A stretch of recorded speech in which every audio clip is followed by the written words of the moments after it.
Welcome and welcome back to my YouTube channel. It's me again. My name is Hilda, ang iyong inday ng kusina. In this video guys, unboxing ulit tayo para sa isang gamit ko dito sa kitchen. At ito yung dish drainer. So guys, unboxing, review, and installation tayo para sa isang dish drainer na nabili namin from Lazada. Pang 3 days ngayon. So 2 days ago, pang 3 days today. So ayan guys, mag-start na tayo. Ito ay nabili namin sa Lazada, 1,418. So guys, kasi dito sa akin at hindi ako ang nagbayad, so hindi ko alam kung nakuha niya ng free shipping. So ayan guys, basta importante, i-share ko sa inyo kung ang installation nito at kung maganda nga. So pero bago ito in order ay ako ang pumili. So nakikita ko doon sa picture is maganda naman. So ayan guys, wala nang paligoy-ligoy pa. Tayo na ay mag-unbox. So ayan guys, bago tayo mag-unbox, so dumating siya na naka-poly bubble wrap. So okay naman siya yung paka-bubble wrap niya at mabilis yung kanyang pagdating. Imagine, in 3 days nandito na. So bubuksan na natin. So ito na nga guys, pinubuksan na natin. So naka-carton lang siya. Naka-bubble wrap, naka-carton naman. So okay naman siya. Yung store guys, hindi ko na masasabi sa inyo kung anong store nito. Kasi hindi nga ako nito yung nag-pay. Ang i-share ko lang sa inyo yung kung okay ba at ang installation nito. So bilisan na natin kasi baka mamaya matagalan pa tayo. Ayan. Ayan.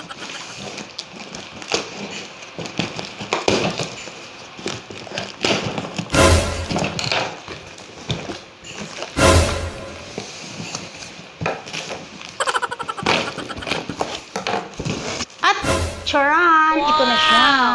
So install na natin guys. So ayan guys, ito na yung installation. So tutulungan ako ng aking coworker kasi hindi ko to kaya.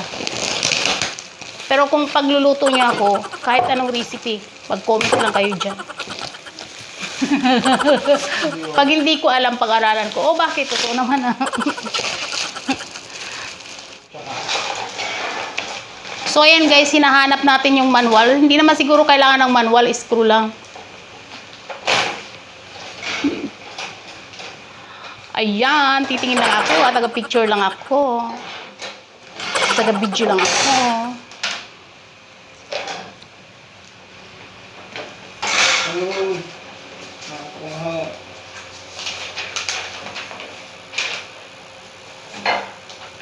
At nagkamali pala ako guys, meron palang manual.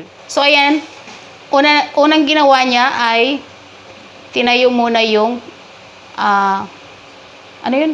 Ano tawag dyan? Tinayo muna yung stand. So kayo, kung bibili kayo guys, meron naman siya ng manual, meron siyang pattern, gagayahin nyo na lang. At naka-screw siya. Ito nga pala guys is stainless steel. Kaya ito talaga yung pinili namin kasi para hindi siya kinakalawang. So mukhang safe naman to siya. Safe para sa mga rust.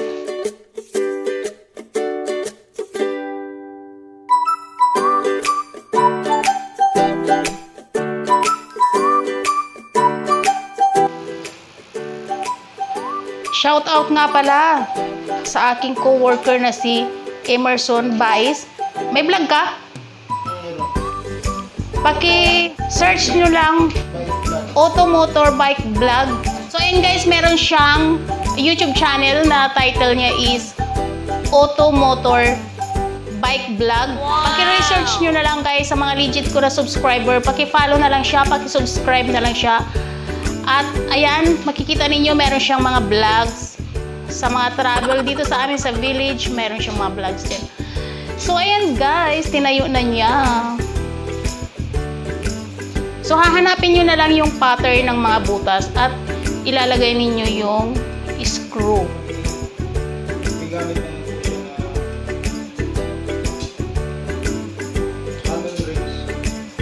At meron din pala siya ng sariling alloy. Alon? Meron siya palang sariling alloy rings. Pangpahigpit yun guys. Panghigpit siya para sa kanyang mga screw. Kasi nakaaloy yung kanyang screw. Yung copy.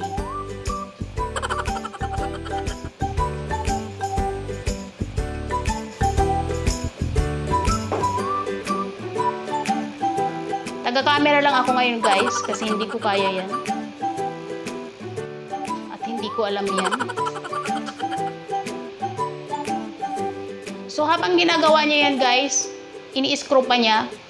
Ipapakita ko na sa inyo yung aming dating disc drainer.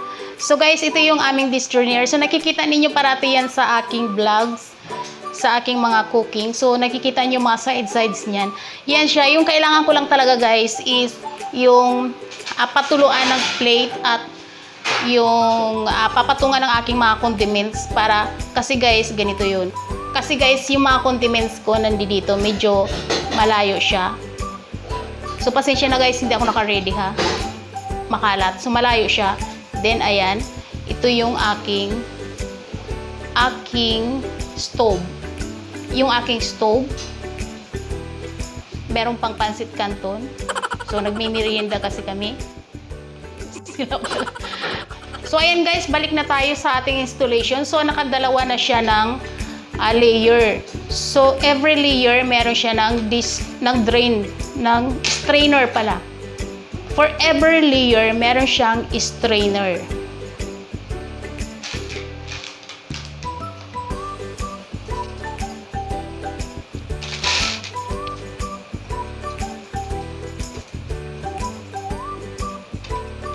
Sundan na lang po yung pattern. Madali lang siya. Madali lang po siya assemble.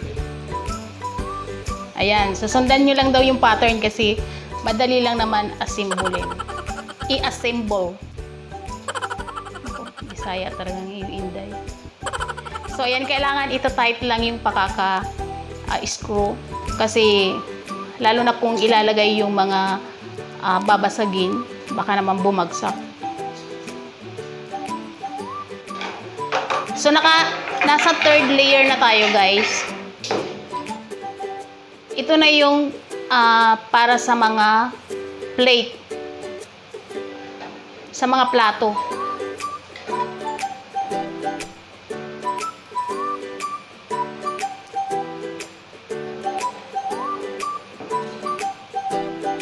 Ay, pwede pala siyang baliktad, Emerson. Kaya, Hindi. ito sa taas.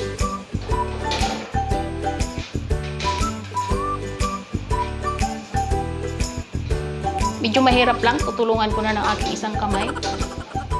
Kamay. Binablog ko to. Ganda na naman, taray ah. Siyempre, 200 pesos lang yun. Oh. Eh, bakit naman naman yung mukha mo? Nakikita yan. I-zoom ko nga ngayon eh. Huwag maingay. Subscribe. O ayan, meron na ako isang bagong subscriber. So, subscribe daw ako. Wow! Ayun. Meron din siya palang sariling, ano yan tawag din? Ano tawag din? So, meron siyang sariling pangpahigpit. Alloy rings and yung ito. Bahala na kayo, hindi ko alam kung anong pangalan yan. Yung may dalawang ipit. Yan. Yan. Ay, nawala. Yan. So, ayan. Napaka-easy lang siya i-install.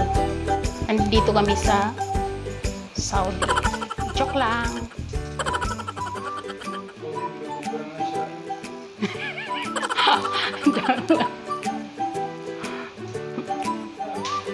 So, ayan guys, meron siya ng apat na ang tawag din? Hole, bilog na black. Ayan, para siya sa apat na paa. Ayan, so iniikot lang siya. Meron parang headset sa ilalim. Kita, focus natin guys. Ayan, so iniikot lang siya ng ganun. Pag ganun.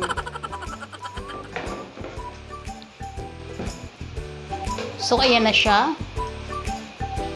At, sa kanyang sides, lagayan ito ng, so yun, meron siya ng dalawang nakakabit sa side. So, yung isa, para siyang lagayan, so sabitan ito, kunyari mga sandok, so pwede siya rito, or kung ano yung mga isasabit. Plato? So, yan, bahala na kayo. Basta meron siya ng isang sabitan. So, okay na yan. So, sinasabit lang siya, guys. Kabilang side. Meron siya ng, lagayan ito ng, patuluan siya ng mga chopping board. So, tama-tama kasi yung chopping board ko, guys, papakita ko sa inyo. So, yan, guys, yung chopping board ko. Diyan ko lang nilalagay. And guys, ito na siya. Tatabi mo na yung basahan ko. Ayan na siya.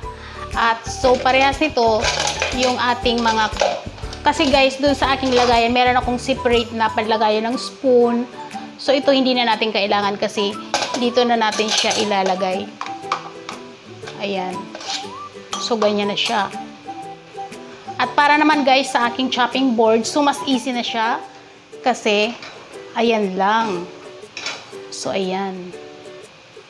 So, mas okay na nga siya, guys. Ayan. So, ayan guys, yan lang yung may share ko sa inyo for today. So, bago tayo magtapos, guys, mamaya lalagyan ko na siya ng mga gamit namin. So, hindi naman namin kailangan talaga, guys, ng patuluan talaga kasi ay nang ganito. Ang purpose ko talaga ganito, guys, bakit ganito yung pinabili ko kasi lalagyan nga siya ng aking mga condiments dito para hindi na ako patawid-tawid. So, kung halimbawa, yung kamay ko ay basa, so dito pa lang, dito hindi na ako magpapatak-patak ng kamay sa sahig. Dahil dito pa lang maaabot ko na. At, ayan, ganyan, andyan lang yung aking stove. So, ayan. So, mas naging convenient at mas naging easy lang sa akin.